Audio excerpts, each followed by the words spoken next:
नमस्कार दोस्तों, मेरा नाम है सुनील। स्वागत है आपका दोस्तों लॉजिक के इस लेटेस्ट एपिसोड में। इसमें हम आपके साथ डिस्कस करने वाले हैं HWP प्लान के बारे में। HWP प्लान क्या होता है, यानी कि सिस्टमेटिक विड्रॉल प्लान किसे कहते हैं, किस एज ग्रुप के लोगों को इसमें इन्वेस्ट करना चाहिए, यानी कि किस एज वाले लोगों को इसमें ज़्यादा बेनिफिट मिल सकता है, किस टाइप का ये इन्वेस्टमेंट होता है, उस पर डिस्कस करेंगे। कैसे ये वर्क करता है इसके ऊपर डिस्कशन करेंगे इस वीडियो में।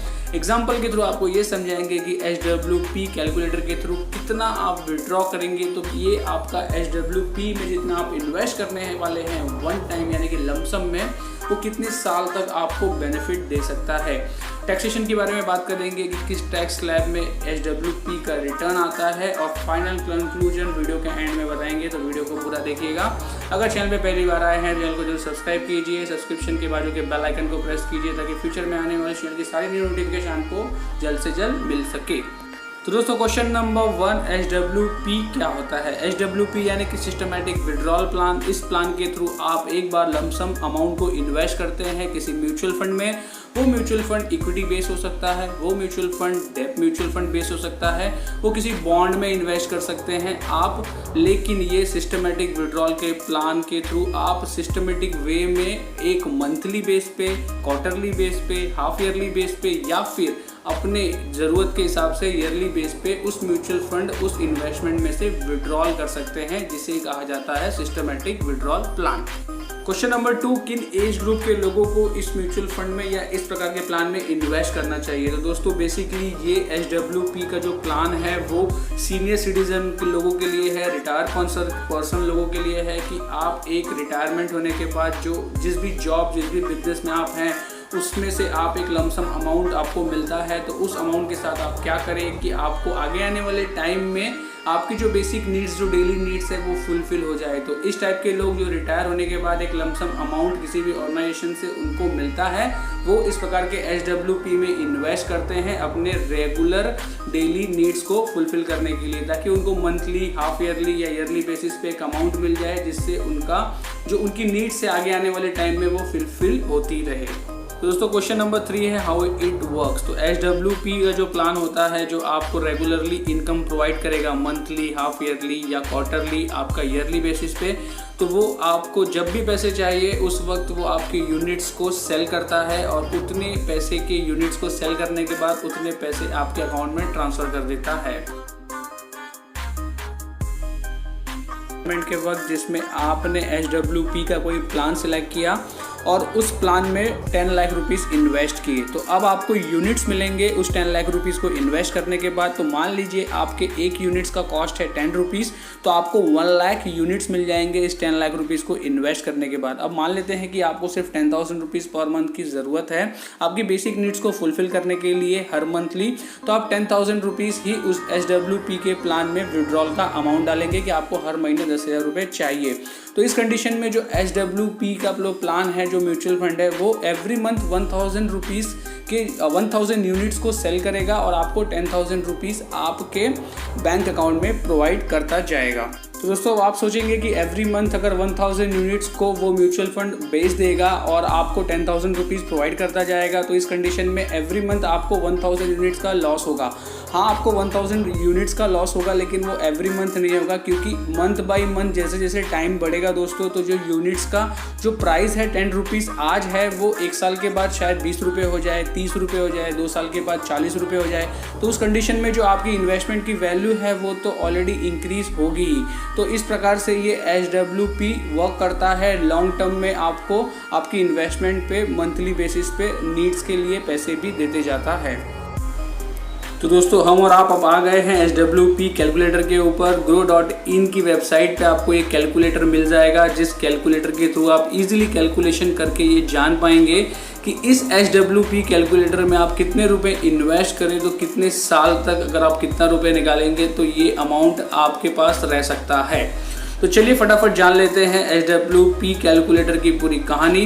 तो दोस्तों, मान लीजिए कि अगर आपके पास 10 लाख रुपीज़ है आपके रिटायरमेंट के वक्त इन्वेस्ट करने के लिए किसी HWP प्लान के अंदर, और वो HWP प्लान से आपको पर मंथ 10,000 रुपीज़ चाहिए आपकी बेसिक नीड्स, आपकी ज़रूरत के खर्चों के लिए, तो आप 10,000 रुपीज़ यहाँ पे विड्रॉल पर मंथ डाल दीजिए। और मान लीजिए वो जो HWP का प्लान है वो 8% का रिटर्न प्रोवाइड कर रहा है आपको, वो कोई डेप म्यूचुअल फंड है, अगर वो 8% प्रोवाइड करता है तो ये जो 10 लाख रुपीज़ है आप ऑलमोस्ट अपने 10 लाख रुपये आप खर्च कर लेंगे 14 साल तक।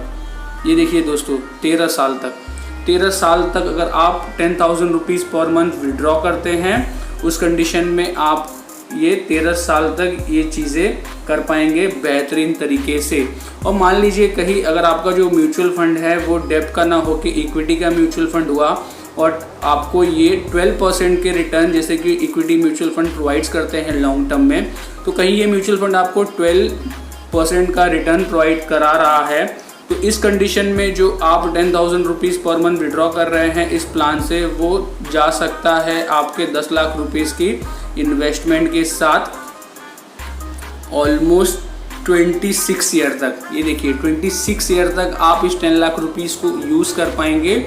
और कहीं आपका म्यूचुअल फंड बहुत ही बेहतरीन रिटर्न प्रोवाइड किया अपने लॉन्ग टर्म में और वो कहीं 15% का रिटर्न आपको प्रोवाइड करा देता है इतने लॉन्ग टर्म में, तो उस कंडीशन में देखिए दोस्तों कहानी पूरी से तरीके से बदल गई है। आपका जो 10 लाख रुपए का इन्वेस्टमेंट था जिस पे आपने 30 ईयर में 10,000 पर मंथ के हिसाब से, माफ़ कीजिएगा 26 ईयर में 10,000 पर मंथ के हिसाब से 31,20,000 रुपीज़ विड्रॉ किए और उसके बावजूद आपके पास आपके पोर्टफोलियो में 63,95,000 रुपीज़ तक बच गए हैं।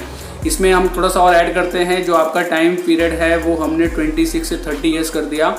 तो इस कंडीशन में अगर आपको 10 लाख रुपीज़ के HWP के इन्वेस्टमेंट पे 15% का रिटर्न मिलता है, तो अगर आप 30 ईयर्स तक 10,000 रुपीज़ पर मंथ विड्रॉ करते हैं, उसके बावजूद आपके पास लास्ट में 1,05,00,000 रुपये बच भी जाते हैं।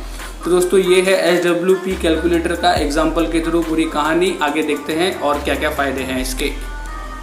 तो दोस्तों अगला सवाल है कि कैसे टैक्स स्लैब में कैसे टैक्सेशन देंगे HWP के म्यूचुअल फंड में। तो दोस्तों अगर आप मान लीजिए कि आपने जो म्यूचुअल फंड या HWP का प्लान सिलेक्ट किया है वो डेप कैटेगरी का है, डेप के इंस्ट्रूमेंट में वो इन्वेस्ट करता आ रहा है, तो इस म्यूचुअल फंड में आपको जो भी गेन होगा 36 मंथ्स यानी कि 3 इयर्स के अंदर, वो आपको आपके इनकम टैक्स के स्लैब के हिसाब से आपको पे करना होगा उतने अमाउंट के ऊपर टैक्स। और आपका ये म्यूचुअल फंड अगर 36 मंथ से ज़्यादा का हो जाता है यानी कि 3 साल से ज़्यादा हो जाता है इसमें इन्वेस्टमेंट आपका, तो उस कंडीशन में जो भी आपको गेन होगा उसके ऊपर आपको सिर्फ 20% फ्लैट टैक्स पे करना होगा आफ्टर इंडेक्सेशन, यानी कि महंगाई दर को एडजस्ट करने के बाद जितना अमाउंट आपका गेन हुआ है उस म्यूचुअल फंड से, उस म्यूचुअल फंड के अमाउंट पे आपको टैक्स देना होगा 20% का। कैटेगरी का ना हो के अगर इक्विटी कैटेगरी का होता है तो इस म्यूचुअल फंड में आपको 15% टैक्स देना होगा विद इन 1 ईयर। अगर आप 1 साल के अंदर कोई भी गेन करते हैं और उसको रिडम्पशन में रखते हैं तो उसके ऊपर जितना भी गेन हुआ रिडम्पशन के बाद उस पर आपको 15% का शॉर्ट टर्म कैपिटल गेन देना होगा जो कि इक्विटी में एप्लीकेबल है। और इस कंडीशन में अगर आपने 1 साल के बाद जितने भी म्यूचुअल फंड बेचे और उस म्यूचुअल फंड में जितना भी गेन होगा उसमें आपको लॉन्ग टर्म कैपिटल गेन देना होगा 10% का, जो कि इक्विटी में एप्लीकेबल है। ये दोनों टैक्सेस आपको इंडेक्सेशन के बेनिफिट के बिना मिलेंगे, यानी कि कोई भी महंगाई इसमें एडजस्ट नहीं की जाएगी। ये फ्लैट है 15% short term capital gain with in 1 year और आफ्टर 1 ईयर 10% का long term capital gain without any indexation. तो दोस्तों बात करते हैं फाइनल कंक्लूजन की। तो इस वीडियो का फाइनल कंक्लूजन ये है कि एवरी रिटायर या सीनियर सिटीजन पर्सन को HWP में इन्वेस्ट करना चाहिए, क्योंकि आगे आने वाले समय में जो अपनी बेसिक नीड्स के लिए वो किसी के ऊपर डिपेंड न रहे, तो उस कंडीशन में वो अपने रिटायर्ड अमाउंट को काम पे लगा के HWP के थ्रू बेसिकली मंथली लेवल पे अपने लिए एक अमाउंट जनरेट कर सकते हैं। पॉइंट नंबर 2 कि इसे कहाँ इन्वेस्ट करें, तो एग्रेसिव हाइब्रिड म्यूचुअल फंड में आप इसे इन्वेस्ट कर सकते हैं। एग्रेसिव हाइब्रिड म्यूचुअल फंड दोस्तों बेसिकली 65 to 80% इक्विटीज़ में इन्वेस्ट करता है और 20 से लेके 35% अमाउंट डेप म्यूचुअल फंड में इन्वेस्ट करता है, जिस वजह से मार्केट के उतार चढ़ाव से इसे ज़्यादा फायदा या नुकसान नहीं होता और आपको ईजिली विड्रॉल के वक्त ज़्यादा यूनिट्स खर्च नहीं करने होंगे। पॉइंट नंबर 3 है कि जब भी आप HWP ले तो ज़्यादा ध्यान रखिए कि इसे जो आपका विड्रॉल प्लान है वो आफ्टर 1 ईयर हो, क्योंकि विद इन 1 ईयर किसी भी म्यूचुअल फंड में आपको एग्जिट लोड पे करना होता है म्यूचुअल फंड हाउस को। तो 1 साल के अंदर आप अगर HWP में विड्रॉल नहीं लेते तो आप एग्जिट लोड से बच जाएंगे। तो दोस्तों ये थे हमारी तरफ से फाइनल कंक्लूजन HWP इन्वेस्टमेंट के बारे में। अब लेना है या नहीं लेना है इसमें तो फाइनल डिसीजन आपका ही होगा। अगर आपको ये वीडियो पसंद आया है तो लाइक कीजिए, फैमिली फ्रेंड्स में शेयर कीजिए और इस प्रकार के वीडियोस को देखने के लिए चैनल को जरूर सब्सक्राइब कीजिए। जल्दी मुलाकात होगी आपसे अगले वीडियो में दोस्तों, तब तक खुश रहिए, मस्त रहिए और इन्वेस्ट करते रहिए।